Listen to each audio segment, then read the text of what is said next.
Welcome to another episode of Connect First. I'm Command Sgt. Major Shawn Carns, your First Corps Command Sgt. Major, and today we have a great guest, the NCoE Command Sgt.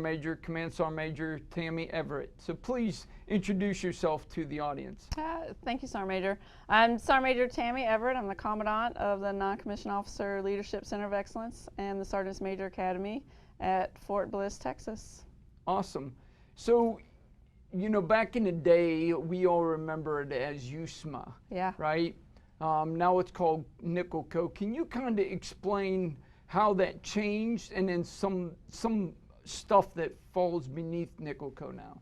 Yeah, so in 2017, the two commandants ago, Sgt. Major Jimmy Sellers said, I want to be a COE. So we became a center of excellence. I'm very oversimplifying it, but that's kind of how it happened. So underneath NCoE and the Sergeant's Major Academy, we are in charge of all NCO and enlisted professional development, all the way from DLC 1 all the way up to the Sergeant's Major course. Wow, that's a lot to be in charge of. It is. We touch, over 380,000 soldiers a year, not just U.S. soldiers, but our joint partners as well as our international partners and allies as well. Yeah, and so you talk about, multinational partners and everything like that, to include joint, because I know we have some joint people, personnel that come to our academies now, because I think it's important as we talk about a force that is joint, and we hear joint all the time, that we actually brought it into our professional non-commissioned officer corps education system to include the officer education system, PME, because you all do that a lot down at the Sergeant Major Academy. We do. We have a agreement with the Air Force, so we have an Air Force instructor at the Sergeant's Major Academy, and we also have an Army instructor at Maxwell Air Force Base in one of their schools, which is our MLC equivalent. And then going through the Sergeant's Major course, we have all of our joint partners going through the course as well, to include Coast Guard. That's awesome. Yeah. Again, it's important, so then the first time that they're dealing with joint or multinational partners isn't necessarily when they do exercise. Now, obviously we have soldiers before they go to PME that they're dealing with it, so they're getting a little experience before going to PME, but now they're sitting in a classroom with them and hearing how they might do something a little different than what we do, but then you look back on it, you're like, hey, that's a good idea, something we might want to bring into our force as the Army, that the Air Force might be doing, or the Navy might be doing. That would be a good idea for our Army to be able to do. Yeah, absolutely. Going through the Sergeant's Major course, that the relationships and the small talk and the interactions between your classmates is something that just can't be replicated anywhere. So they're getting a lot out of that. Oh yeah, most definitely. And you also learn about their education system. Like, I was talking to the New Zealand SMA, and at their BLC, they start teaching about the art of leadership in their BLC. So it's just difference on how they do some of their non-commissioned officer education system that can definitely help out our education system. Absolutely. Yeah. And, and then as we talk about development, we say leader development, but there's also professional military education, institutional knowledge, right? And you take what you learned there, that science of leadership, and then taking that, and then how do we get in the art of leadership in our operational development, our self-development in our education system. But I was just talking to the company commander of First Armed course today is, we want them to read doctrine, very important. But then we also have to do some other reading too to really understand some of the art of leadership, right? Reading a good book that Coach K just came out with, Leading with the Heart. Yep. I mean, great book about, talking about the art of leadership and, just not, leadership from the mind, but leadership from the heart, right? Because that's where the art of leadership is coming from the art of, from your heart. Absolutely. I mean, what we do is a people business. So you have to understand people, and every decision that you make, there's a person and an entire life of someone and potentially a family that affects that. So absolutely. Oh yeah.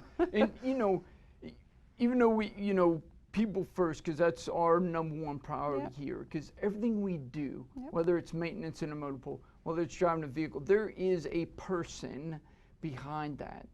And so that, you know, everyone will hear me say leadership is a relationship built on inspiration, trust, serving, and caring for others. Is building that relationship with somebody, not just professionally, but also personally. Not saying you go in the club with your soldiers. That's not what I'm saying. But understand them as a person. Yeah. Right? Are they married? Do they have kids, brothers, sisters, mom and dad, or, you know, hobbies, I can keep going, right? So you understand them as a person, but then also professionally, what are their goals professionally and other things to help them out to become a better, not just a better soldier, but also a better person. That's right. You got to understand people and your soldiers in order to lead them effectively. You got to understand what's their motivation. You got to understand, you know, the why of why they're serving, to get them to accomplish the things that they want to accomplish and that the organization needs them to accomplish. So yeah, definitely don't advocate to go to the club with your soldier, but getting to know them. What are their interests? I mean, that's how you relate to them. You know, if they share the same, you know, football team or basketball team, you know, that kind of small talk, that's getting to know your soldier. Oh man, yeah, agreed. Absolutely. Like, you know, me and John Brunson both like the Pittsburgh Steelers, so we always talk about the Pittsburgh Steelers. I'm sorry. Right? Yeah. They're coming around, right? Type of deal. Yeah. But yeah, that's, you know, you said that why, you know, and obviously another great book is Start With Why by Simon Sinek, right? I advocate for a lot of them books to read. But yeah, understand their why. Because each and every one, you know, we have character in the leadership requirements model, that character. You know, I think we can mold that a little bit, obviously, but they get that character from the way they're raised. That is understanding them personally, how they're raised. To get the understanding, hey, like me, I didn't have a lot of money growing up. So guess what? I'm kind of tight with my money, right? I like saving money. But no one will know that if you don't have them conversations with them. You know, and people say these hard conversations. I'd say just have a conversation. Just talk. Right? Yeah. It's pretty simple. Yep. It's not hard to do that. So having them conversations, that's also where you build that relationship with them. I think on the topic of books, you know, and conversations and getting to know people, one of my favorite books is Legacy. The book about from Kerr, a book about the All Blacks, the New Zealand rugby team, and you know, and it's really just a book about humility. And even though you're the leader, you know, you still got to sweep the shed. You know, so as leaders, I think it's important that soldiers see you doing the regular, ordinary tasks as well, so they can relate, right? They can see themselves in you and you in them. Sometimes we sit up on a high pedestal, you know, and the soldiers are kind of like, man, they're way up there, but we were soldiers. We're still soldiers. You know, nothing's changed. Exactly. You know, I can go sweep the motor pool just like the next person. You know, so. No, and that's setting the example. Yep, that's right? absolutely. When you're out there with them, getting your hands dirty with them, and that's what makes a great non-commissioned officer, to be able to know, hey, I'm out here with you. You know, because another thing, you know, we talk about this care, right? And what does that mean? And my piece of the care is, hey, no matter what you go through, good or bad, I don't have your back. I'm going to walk right beside you and hold your hand through whatever you go through, right? So if you're down there sweeping the motor pool, I'm going to be down there helping you sweep that motor pool, right? If you have to go to a medical appointment, I'm going to be there right with you on that medical appointment. Because who cares for them when they're not at the appointment or when they're not sweeping the motor pools? We do as non-commissioned officers. So that's where, you know, getting to understand them and who they are and helping them out through that is huge. Right? It's very important. And to me, there is no greater job, there is no greater profession than being a non-commissioned officer. Like, where else in the world do you have the responsibility to care for people like that? Nowhere. I mean, it's just amazing. You're exactly It's amazing. Right. And the empowerment that we get from our officer corps, right? But it took time to build that. It's not like... It's trust. It's trust. 200 years worth Yep. of to where we got to nowadays, and actually 200-ish to where we got. So it's not like you build that over a day and boom, we got that trust. I mean, it took time to build where we're at nowadays. And you said a great word, trust. And that's why that's in my leadership definition is trust. If you build the relationship with them, if you care for them, you're going to get that trust, right. and you also get that inspiration where they want to get up every single morning because they love their leadership and want to come into work every single day, into their profession, and be part of our team. Absolutely. You got me fired up, Sergeant Major. I know. I want to like re-enlist and start all over. Because it goes back to the same thing with, you know, your students. You get a whole new students every single year, right? And so how do you build that trust with them? How do you get them inspired saying, hey, I want to come to the academy every single day and learn to be a better Sergeant Major? Yeah. It's tough. You know, when I in-briefed the first class, class 74, you know, I talked to them about this is a different environment. You're coming from high operational tempo, you're doing a lot of tasks, you're coming somewhere where you're not going to be in charge of anybody but yourself, right? And that takes some getting used to, so it's not easy. But it's just continuously, you know, talking to them of saying, hey, quitting is not an option, okay? Our warrior ethos, I will never quit. You can't quit. We're not going to allow you to quit. But kind of talking them through, you know, the hardship that you're going through during class, it's not, you know, insurmountable. We can get through it. We're going to help you get through it. And it doesn't change. You know, we all have things that happen in our life, but we look to our left and we look to our right of someone to kind of walk us through that. So we do that for soldiers, but we need people to do it for us too. Like, we're soldiers. We're people. Oh man. That's right. No, I agree. And so, you know, you said an interesting thing about not quitting. But what I always find kind of difficult is people are afraid to raise their right hand and say, I need help. That's right. Right? Oh, I got this type of deal until they're too far. Yep. And I tell them all the time, I raised my right hand to say I need some help. Yep. It's okay if you need some help, we're here to help, right? Because there is plenty other people, to include ourselves, that have passed the Sergeant Major Academy. And I always look at it. You can do it. Yeah, exactly. if you know, we did it, you can do it. That's right. I mean, it's pretty simple. Again, it's about asking for help. Let the barrier down, ask for help, and we're here to help. Yeah.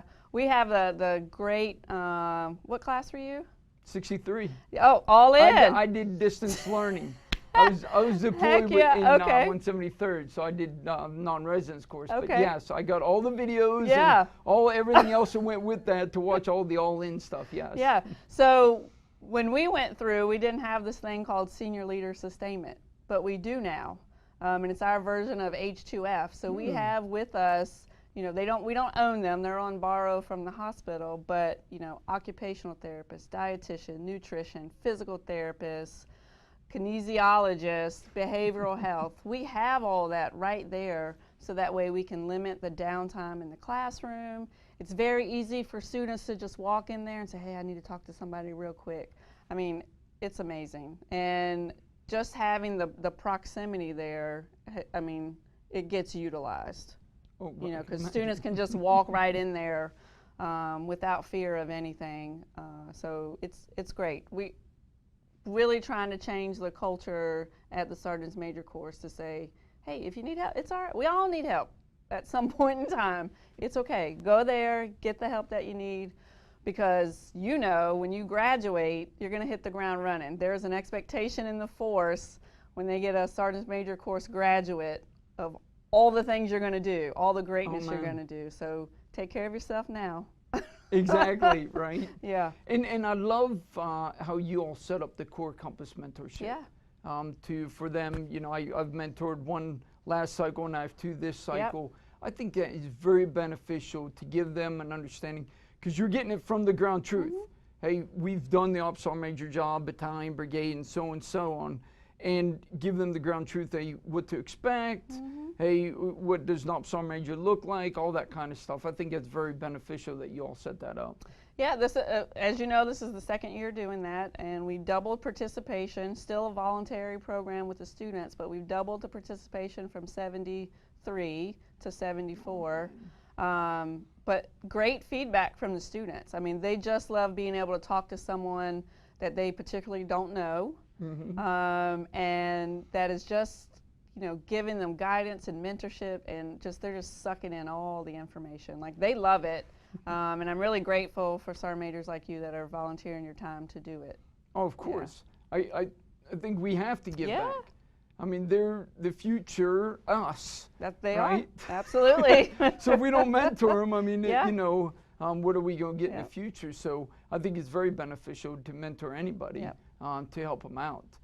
To get to understand what to expect, what's going to be, you know, you expect from a ops sergeant major, you know, what am I going to do as your responsibilities? Because they don't know. I mean, you know, as I say all the time to everybody is, you know, you watch these first sergeants. When I was in E7 and my first sergeant had to go away and I became the first sergeant, right? You're like, oh, I got this, you know, I watched him, I'm good. Until you're sitting in that seat, with them duties and responsibilities, you show a big difference.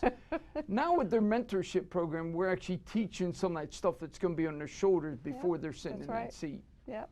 So I think they're ready. Huge. Amen. Absolutely. Amen. Yep. Agree 100% with you. So thank you very much for setting that up. And I know not necessarily you, but for the Sergeant Major Academy setting up, because I think it's very beneficial. And then so you know, you talked about the trust piece in there. What are some of the things that you all do in some of the courses to get them to understand that trust and that care, right? As they might be an ops sergeant major and necessarily a command sergeant major, but how do you talk through with some of that stuff in the courses with them? Yeah, well, so in BLC, you know, we have Talk Like a Leader, so that way, you know, new NCOs can really understand how to connect and have a conversation with someone. Just talk, you know. And then, you know, through ALC and SLC, they do the individual development plan with their instructors and kind of talk through some of the assessments that they do. And then in the Sergeant's Major course, it's just, again, it's communication. Like, you build trust through actions and communication. And that's what we do. I mean, it sounds very simple, but it goes a long way. Well, so I just got done talking to a sergeant the other day, and there were some challenges, but the sergeant was doing the right thing, right? And the care piece, I didn't understand that care thing as a sergeant. I was not a good sergeant or a good staff sergeant as I look back on it, right? But he understood that word care. And I attribute that to going through BLC and getting that understanding now that me and you didn't necessarily get when we went through PLDC back in the day, right? So I think that's good. And we continue to adapt and make our PME better as we see where we need to make some changes. Yeah, absolutely. And because, you know, we're getting ready to put land navigation. We are. Right? Yeah. In there. And I think it's phenomenal as we talk about, you know, master the fundamentals, as the SMA talks about getting back to the basics. Understanding, you know, how to use that map, protractor, and compass. Because there's one thing about that I always tell everyone. It's, you got to know how to use the map, protractor, and compass. But there's also some confidence going behind that. You know, you get out there. I've never found my point first time walking out there. So there's some confidence on knowing what to do to be able to find your point, right? So the confidence helps just not in the land navigation course, but also as a leader. Absolutely. Yep. We are in the beginning of solidifying BLC 3.0, which, as you said, brings back land navigation into BLC.